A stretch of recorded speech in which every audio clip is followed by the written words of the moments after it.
Welcome to the Time Management Podcast with me, your host, Abigail Barnes. I'm a productivity coach, global speaker, time management author, and award-winning entrepreneur on a mission to share the 888 formula with the world and to remind you that it's your time.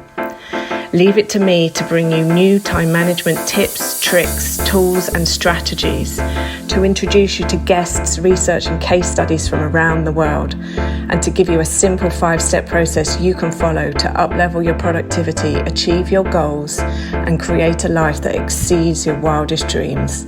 I'm so excited that you're here, so let's get started. Welcome to the show. It's you and me. Today, I will be sharing 8 quick ways that you can recharge your energy fast. This episode is for you if your energy levels right now are low to empty. It's also for you if you're surviving on coffee and energy drinks to get through the day. And it's definitely for you if you're ready to learn how to create more energy quickly, because your energy is finite, but it is rechargeable. Let's start with 5 things that might be draining your energy at work right now. Wherever you are listening or watching this episode, reach out and let me know which of these 5 you resonate with. Number 1, excessive meetings. Number 2, constant interruptions and distractions. Number 3, complex tasks. Number 4, a lack of clear priorities. And number 5, workplace stress and pressure.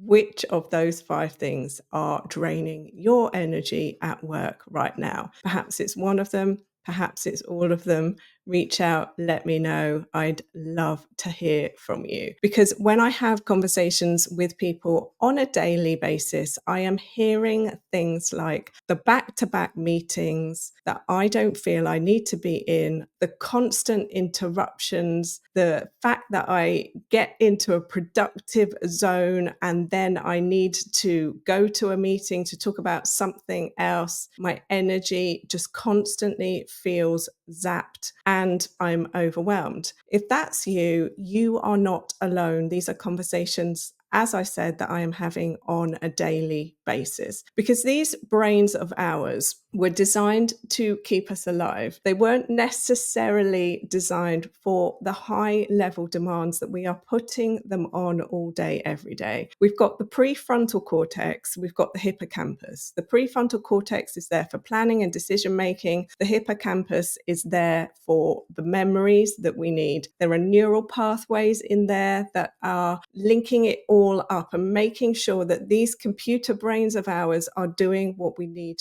to do. However, our lifestyle, the demands of life, the pace of life are causing these computers to have to work way, way harder than they need to. The pace of life isn't going to slow down. The demands are not going to get less. The key, and this is what we're talking about in the episode today, is how you can recharge your energy quickly and fast. So without further ado, let's dive into these 8 ways that you can recharge your energy. For simplicity, I divided them under 3 pillars. Number 1 is movement. Number 2 is mindset. Number 3 is mindfulness. So 3 movement activities that you could do to recharge your energy. The first one, go for a walk. Around your office, around your home, around your local area, in nature, wherever, whatever. Work with what you have, but just move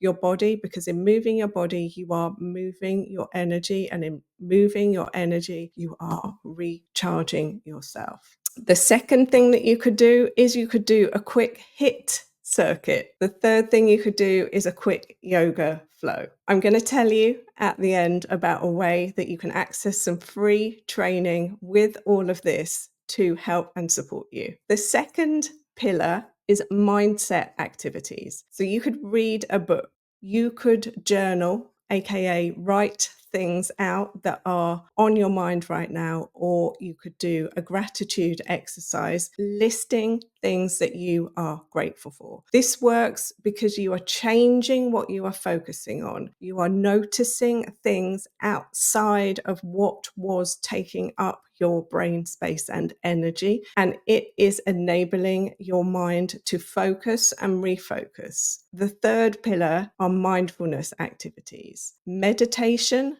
and breath work. In this area that I'm going to give you the link to, which is in the show notes, there are meditations in there, and there's a set of instructions that walks you through how to do a very simple breath work exercise. It's called box breathing, and maybe you have come across it. Maybe this is the first time you have heard about it, but box breathing is quite simply you visualize the four sides of a box, and along one side for a count of 4, you breathe in. The next side for a count of 4, you hold it. The next side for the count of 4, you breathe out. The next side for the count of 4, you breathe in. And you do this again and again and again and again for as long as you need. As with all things that we talk about on the podcast, please make sure that if you feel that you need to have medical sign off to do any of the things that we're recommending, please seek it. And if while I'm talking about these activities, you feel like you just don't have time to stop, that there is so much going on, you are barely able to keep up. If you've not listened to episode 15, Where's All My Time Going? I highly recommend that you check that one out. And then episode 31, where I spoke to a guest, Caroline Milne, who felt she was very good at time management. And she explained how she found an extra hour and 15 minutes a day by tracking her time. If you feel like you don't have time, this is how you are going to find time. There are things that you're doing that you're not even fully aware of that you are doing regularly that are stealing time, 15 minutes here, 15 minutes there, and it all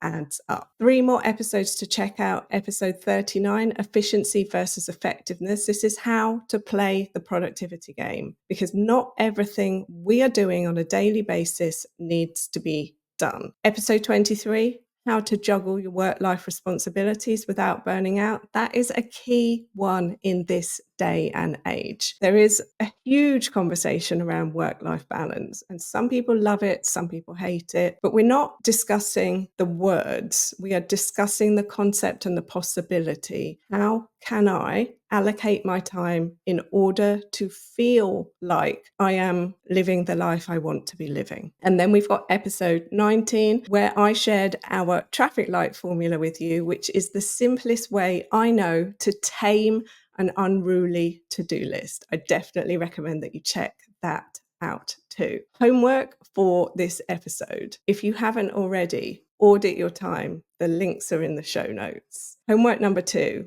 What of these activities that I have discussed, these 8 activities, will you try? Will you go for a walk? Will you read a book? Will you look into meditation? Will you give the box breathing a go? What are you going to try? The links for the free training to give you an idea are all in the show notes as well. And then the third piece of homework, join our free group. It's called the Productive Wellbeing Community, and update us on your progress. Also use that group to ask any questions that you have from the podcast that you would like to ask me about time management. Abigail, how do I would love to hear from you. At the last count, we had members in there from 27 countries around the world. And then finally, I now like to wrap these episodes up with a conversation about human design. Episode 24 was where we had a human design expert on, and the link is in the show notes to do the free test, which will tell you which of the 5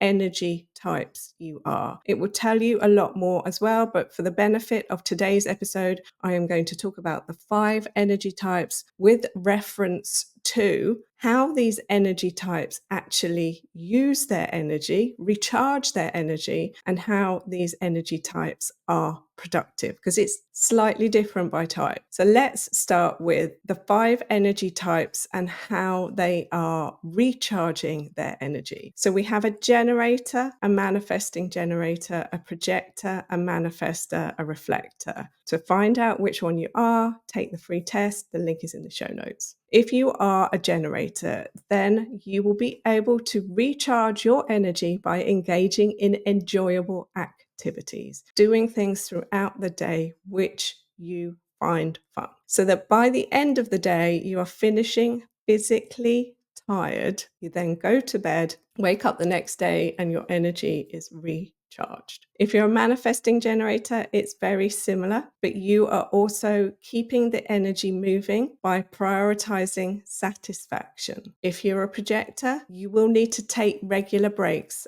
and make sure that you prioritize time to recharge. If you're a manifester, you are going to be resting after your bursts of activity and respecting your energy flow. So manifestors work in bursts of activity. And then reflectors, they need solitude and nature to create the environment that avoids overstimulation. This is how the different energy types recharge their energy. I'm a generator. I've mentioned this before. So for me, it is so important that I spend my day doing things that I enjoy and that I go to bed at the end of the day physically tired. If I am not physically tired from doing things that I enjoy, I will lay there unable to go to sleep. The more I learn about human design, the more it helps me to then live in alignment with my own intuition, my own guidance. As I've said before, human design, like all things, is not a prescription. It is guidance, and guidance comes from us. It comes from our feelings. And over the years, feelings have had a bad rap. So one of the things that many of us are going through right now is learning how to identify what a feeling is and how to use it and how to live with it, how to observe it, how not to become that feeling. Feeling sad, I am sad. No, it's just sad. It's just the feeling I have right now. And it's like looking at the weather. The clouds roll through, the weather fronts move by, and feelings are exactly the same. Now, how does each energy type work from a productivity point of view? I find this one very interesting, as we are on the time management podcast here, and I work in time management and productivity, have done for a number of years now. So the generators, they have sustained energy in work they love. When they are doing something they love, the energy is limitless. When they are doing things they don't love, however, it's hard work. So their productivity is driven by genuine enjoyment. A manifesting generator, they love the fast pace, they love the multitasking, they thrive on variety, and they love quick completion and exciting tasks. This is one of the things that I find so interesting when I speak to my clients and do the introduction to your human design sessions with them, and understanding how they work and helping them to see that the way that they work isn't wrong. I have a number of manifesting generator clients, and when I explain to them that doing lots of different things, starting lots of different things, and being very fast paced isn't bad, it can sometimes be quite freeing for them. For projectors, they particularly love to understand that they work in short, focused periods of work. They are excellent in guiding that, in consulting, in observing. They are really here to do it their way. And one of the shadows of projectors can be that they get sucked into doing it the way a generator or a manifesting generator does, but they do not have the same energy source that the other two profiles have. And then we've got the manifester. They are productive again in bursts. They initiate projects and they work best autonomously. The manifester might be the leader of a department, the leader of a project, and they delegate the work to those people within the team. And then we've got the reflectors. Their productivity is going to depend on the environment, the energy around them, the flexibility, because they are an observer of the world. They very much respond to what is going on around them. Because as we've mentioned in episodes before, where we've talked about the centers, and sometimes the centers are open or closed, defined or not defined, reflectors have all of their centers open, which means that they are susceptible to all of the things going on in the world. The other types have different areas closed, different areas defined, different areas open. So it is a separate conversation, but not to complicate it. As I've said before, human design is very complex, but I hope that in these conversations, I'm just giving you snippets of information which will stimulate your curiosity to learn more. The links to everything we've discussed in this week's episode are in the show notes. I'd love to hear from you about what resonated from this week's episode, which of those 8 activities you're going to do. If you are going to dive down the human design rabbit hole and learn more, if you have any questions, reach out on social media or email us at inquiries@successbydesigntraining.com. And until next time, my friend, stay safe, stay well, and remember, it's your time.